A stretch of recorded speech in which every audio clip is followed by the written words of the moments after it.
보아스가 어제 3장 말미에 그런 얘기를 하죠. 내가 가서 어, 나보다 앞순위로 기업 물을 사람이 있는데 그에게 이야기를 하고 그 사람과 협상을 해서, 그러니까 나오미와 룻의 기업 물을 자 1순위는 따로 있고 보아스는 2순위자인 거죠. 그 1순위자에게 가서 내가 협의를 해서 당신이 아닌 내가 나오미와 룻을 기업 물을 자가 될 수 있도록 내가 해보겠다. 이제 어저께 그렇게 보아스가 룻에게 이야기를 했습니다. 보아스가 1순위로 기업 물을 자가 아니었고 2순위였습니다. 그래서 1순위자와 만나서 기업 물을 권리를 자기가 이제 받아내는 그런 과정이 오늘 본문 읽었던 6절의 말씀이 되겠죠. 1절에 보니까 보아스가 성문으로 올라가서 거기 앉아 있더니 그랬습니다. 이 성문은 당시에 사람들이 많이 오고 가는 문이지 않습니까? 문이 여러 개 있는 것이 아니니까 사람들이 성을 들락날락 거릴 때는 꼭 거쳐야 하는 곳이 성문이죠. 그러다 보니 많은 사람들이 다니고 그러다 보니 거기서 사람들이 왕래하는 곳이니 거기서 거래도 하고 흥정도 하고 그렇죠. 때로는 재판도 하고 여러 사람들이 있으니까 증인이 되어주기도 하고 그런 장소가 성문이었습니다. 사람이 왕래하는 곳이고 그러다 보니 거기서 물건을 사고 팔고 무슨 어떤 약속을 하거나 여러 사람이 지켜보기 때문에 우리 표현을 하면 공증하기가 좋은 곳이 어디였냐? 공증. 바로 성문이었습니다. 성문에 가서 보아스가 자기보다 앞순위에 있는 기업 물을 자를 찾기 위해서 아침부터 성문에서 기다리고 있었습니다. 성에 들어오려면 반드시 성문을 들어오고 나가야 하니 성문을 지키고 있으면 반드시 알 수가 있는 거죠. 찾을 수가 있기 때문에 성문으로 올라가서 앉아 있는데 거기 마침이라는 단어가 있죠. 마침 보아스가 말하던 기업 물을 자가 마침. 우리는 이런 단어를 하나님의 섭리라고 보죠. 왜 마침, 우연히 또 마침 룻이 보아스의 밭에서 이삭을 주었죠. 우연일 수도 있고 또 마침 또 우연히 그렇게 된 것일 수도 있지만 어찌됐든 간에 하나님께서 사용하셔서 하나님의 때에 룻과 보아스가 만났던 계기였죠. 보아스가 그 기업 물을 자를 찾는데 마침 그 사람이 지나갔습니다.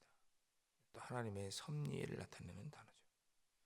그 기업 물을 자가 지나가길래 보아스가 누구씨 잠깐 나랑 이야기 좀 합시다. 이리 와서 여기 좀 앉아 보십시오 라고 했더니 그 사람이 와서 보아스 앞에 앉았습니다. 그러자 2절에 보아스가 그 성읍에 있는 장로 10명을 청합니다. 두세 명 청한 것도 아니죠. 그 성에 있는 장로, 그러니까 신뢰할 만한 그런 지도자 같은 사람들 아니겠어요? 그 성읍 장로 10명을 청하여 자기들 곁에 앉힌 후에 그 기업 물을 자 1순위 기업 물을 자와 이야기를 합니다.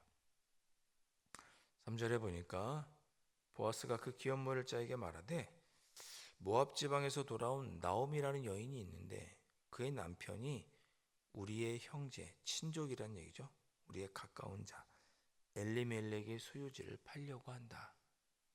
근데 그 소유지를 팔면 우리의 소유가 다른 사람에게 넘어가니 당신이 기업 물을 자 1순위니까 당신이 그 엘리멜렉의 소유지를 사야겠소. 알려주는 거죠. 제가 어제 전에 기업 물을 자에 대해서 알려드렸죠. 당신이 사지 않으면 우리 이 엘리멜렉이 갖고 있던 소유지, 땅, 이런 권리가 다른 지파로, 유다 지파에서 다른 지파로 넘어갈 수 있으니 그런 일이 발생하지 않도록 우리 유다 지파의 소유를 지키도록 당신이 나오미에게서 그 권리를 사야겠소, 소유지를 사야겠소. 이렇게 알려주는 것입니다. 4절에 내가 여기 앉아있는 이들과 내 백성이 장로들 앞에서 그것을 사라고 내게 말하여 알게 하려 하였노라. 당신이 모르고 있을까봐 내가 알게 하려고 지금 얘기하는 것입니다. 알려주는 겁니다. 이렇게 이야기를 합니다. 그러면서 하는 말이, 만일 당신이 나오미로부터 그 소유지를 살 거면 사든지, 그의 기업을 물을 거면 물으든지 살 거면 사든지, 만일 물으지 아니하려거든 내게 알려주십시오. 왜? 내가 이순이니까. 당신이 물으지 않는다면 내가 물러야 되니까. 그 이야기를 합니다. 내 다음은 나요. 그 외에는 물을 자가 없다. 우리 둘밖에 물을 자가 없다. 어떻게 하겠느냐. 그랬더니 그 첫 번째 1순위자가 그래? 그럼 내가 그 기업을 물으겠어. 나오미의 소유를 내가 대신 사겠소. 라고 말을 해줍니다. 자기 책임을 다하겠다고 말하는 거죠. 훌륭합니다. 훌륭해요. 자, 여기까지는 순조롭게 진행되고 있지만 이렇게만 보면 나오미와 룻의 소유, 그리고 룻은 이 1순위 기업 물을 자가 데려가겠죠. 이렇게 되면 보아스와 룻은 맺어지지 않잖아요. 이 1순위자가 룻을 데려가겠죠. 그래서 5절에 보니까 보아스가 다 알려줍니다. 보아스가 이르되 내가 나오미의 손에서 그 밭을 사는 날에, 땅만 사는 것이 아니라는 거죠. 그 밭을 사는 날에는 곧 죽은 자 아내인 모압 여인 룻도 네가 기업을 불러서 그와 결혼하고 그의 이름을 세워주고 그의 생계도 책임져야 된다. 그런 이야기를 5절에서 하는 것입니다. 네가 나오미의 손에서 그 밭을 사는 날에는 땅만 사는 게 아니고 죽은 자의 아내 모압 여인 룻, 그의 며느리 룻도 네가 사서 기업 물러서 그의 삶을 책임져 줘야 된다. 여기서 그의 삶을 책임져 준다는 얘기는 결혼해야 된다, 그런 뜻입니다. 결혼해야 그 사람을 책임지죠. 모든 사실을 보아스가 남김없이 그 사람에게 공개합니다. 모압 여인도 데려가야 된다. 6절에서 그 기업 물을 자가 그 얘기를 듣고 6절에서 나는 내 기업에 손해가 있을까요? 나를 위하여 물으지 못하노니 라고 이야기를 합니다. 처음에는 물으겠다고 했다가 이방 여인도 책임져야 된다고 하니 그제서야 거절을 합니다. 나는 물으지 못하겠다. 이방 여인을 내가 책임지는 것은 나에게 손해가 있을 것 같다. 6절에 그렇게 판단한 거죠. 땅만 살 때는 별 무리가 없는데 그의 며느리 모압 여인 룻, 이방 여인까지 내가 책임지는 것은 나에게 손해가 있을 것 같다. 나를 위하여 물으지 못하겠노라. 6절에서 이야기를 합니다. 네가 대신 물어라. 그래서 자기의 물을 순위를 보아스에게 넘깁니다. 이걸 보면 당시 이방 여인을 아내로 삼거나 자기의 가족으로 들이는 일은 손해를 감수하는 일이었던 것 같습니다. 땅만 찾을 때는 아무 흔쾌히 땅을 물으겠다고 하겠는데 사람까지, 그것도 이방 여인을 물러야 된다고 하니, 그러니 손해가 날 것 같아서 하지 못하겠다라고 이야기를 합니다. 그럼 거꾸로 얘기하면 보아스는 룻을 아내로 맞아들이고 자기가 룻의 삶을 책임져 주는 일이 그에게도 손해였을 것입니다. 그런데 보아스는 감당하겠다고 하는 거죠. 그래서 자기가 1순위로 기업을 물러야 되는데 물으지 않겠다고 보아스에게 그 기업 물을 자의 권리를 넘겨버립니다. 이걸 공증받기 위해서 10명의 장로를 청하고 성문에서 사람 많은 곳에서 이야기를 나눈 것입니다. 둘만 딱 이야기한 게 아니고 공증까지 장로 10명이 있는 곳에서 받은 거죠.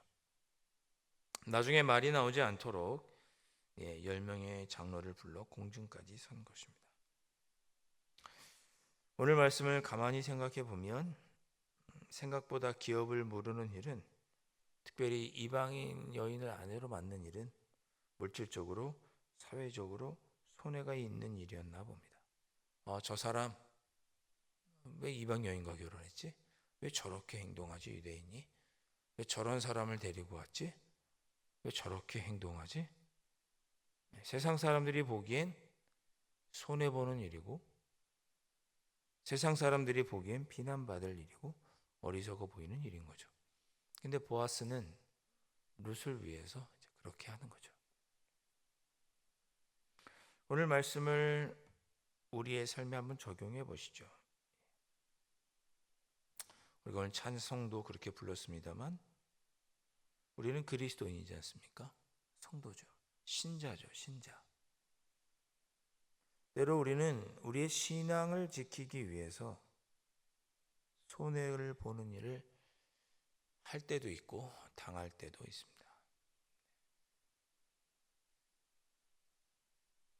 어제 제가 교회 성경책 좀 사고 새신자 또 선물을 좀 사기 위해서 목사님들이랑 같이 기독교 서점을 갔다 오는데 경찰이 저 앞에 사고가 났으니 1차선, 2차선, 3차선 중에 3차선으로만 가라고 길을 이렇게 막아놨더라고요.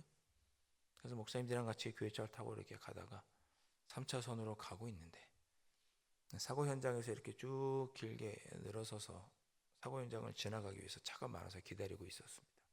그런데 그 와중에 꼭 비집고 들어오는 끼어드는 사람들, 저기 차가 이렇게 뒤에 늘어서 있으니 저 뒤에서 이렇게 앞지르게 와서 저 앞에서 끼려고 하는 사람들이 있더라고요. 그걸 보면서 그런 생각했습니다. 뭐 저라고 우리라고 그렇게 운전 못하겠어요? 근데 우리가 탄 차 옆에는 뭐가 써붙어 있어요? 강남제일교회가 써붙어 있죠. 우리가 그렇게 운전하면 사람들이 누구 욕하겠어요? 아유, 교회 차가 저런다고. 강남제일교회 어디냐고. 저거 신고해야 되는 거 아니냐고. 여러분, 우리가 여기 이름에 가서 앞에 그리스도인이라고 명찰을 달고 다니면 어떨까요? 누구나 다 볼 수 있게. 그럼 우리가 거짓말 할까요? 이거 띄고 하겠죠. 하더라도. 그리스도인인 걸. 왜? 세상에 손해보는 일, 그리스도인이기 때문에 그래도 좀 참아야 되는 일들이 있습니다. 그것이 마땅히 할 일이고 옳은 일이고 하나님이 기뻐하시는 일이지만 그러나 이 세상이 악하다 보니 그것이 어리석어 보이고 우리에게 손해를 입힐 때가 있습니다. 보아스는 손해가 있을 줄 알면서도 기쁨으로 그 일을 행하는 거죠. 오늘 하루 여러분 그리스도인답게 성도답게 신자답게 살아가기 위해서 힘쓰시기를 주님의 이름으로 축원드립니다. 그런 삶을 살아갈 수 있도록 하나님께서 여러분들에게 힘주시기를 원하고 그렇게 손해보고 어려운 일이 없도록 우리 앞길을 선한 길로 인도해 주시기를 원하고 때로는 손해보는 일을 어쩔 수 없이 우리가 그리스도인이기 때문에 해야 한다 할지라도 그 일이 결국에는 하나님 뜻에 다니서 합력하여 선을 이루는 일이 될 수 있기를 주님의 이름으로 축복합니다. 미리 내일 말씀을 드린다면 그래도 어떻게 돼요? 보아스가 룻과 결혼하게 되죠. 손해를 보면서도. 그 결혼한 덕분에 누가 태어나는 거예요? 다윗이 태어나게 됩니다. 다윗이. 다윗의 족보에서 누가 나오는 거예요? 예수님이 태어나는 거죠. 지금은 손해보는 일 같지만 시간이 지난 후에는 그 일에 하나님의 섭리가 있었고 합력하여 선을 이루는 일이 있었습니다. 오늘 하루 세상의 이익과 세상의 가치관이냐 아니면 하나님의 사명, 우리 주님의 사명, 그리스도인다운 삶을 살아가느냐 중간에서 머뭇머뭇하지 않고 하나님의 사명, 주님 성도의 사명을 다하며 살아가게 하시고 그런 내가 하나님에게 은혜를 입는 그런 하루를 살아갈 수 있도록 하나님 나를 지켜주시고 인도해 주십시오. 이 새벽에 그렇게 기도하고 돌아가시기를 주님의 이름으로 축원드립니다. 기도하겠습니다. 사랑과 은혜가 풍성하신 아버지 하나님, 오늘 하루도 저희들의 삶 속에 사랑과 은혜로 선한 길로 인도하여 주시기를 간절히 소망합니다. 오늘 하루도 저희 주님의 뜻대로 살아가기 위하여 몸부림치겠사오니 하나님의 사명을 감당할 때 하나님의 은혜가 저희들에게 임하게 하여 주시고 우리가 하나님의 뜻대로 살아갈 때 그 모든 일들이 결국은 하나님 뜻 안에서 합력하여 선을 이루는 귀하고 복된 하루를 저희들이 살아갈 수 있도록 성령 하나님 도와주시고 인도하여 주시옵소서. 귀하신 예수 그리스도의 이름으로 간절히 기도하옵나이다. 아멘. 하늘에 계신 우리 아버지, 아버지의 이름을 거룩하게 하시며 아버지의 나라가 오게 하시며 아버지의 뜻이 하늘에서와 같이 땅에서도 이루어지게 하소서. 오늘 우리에게 일용할 양식을 주시고 우리가 우리에게 잘못한 사람을 용서하여 준 것 같이 우리 죄를 용서하여 주시고 우리를 시험에 빠지지 않게 하시고 악에서 구하소서. 나라와 권능과 영광이 영원히 아버지의 것입니다. 아멘.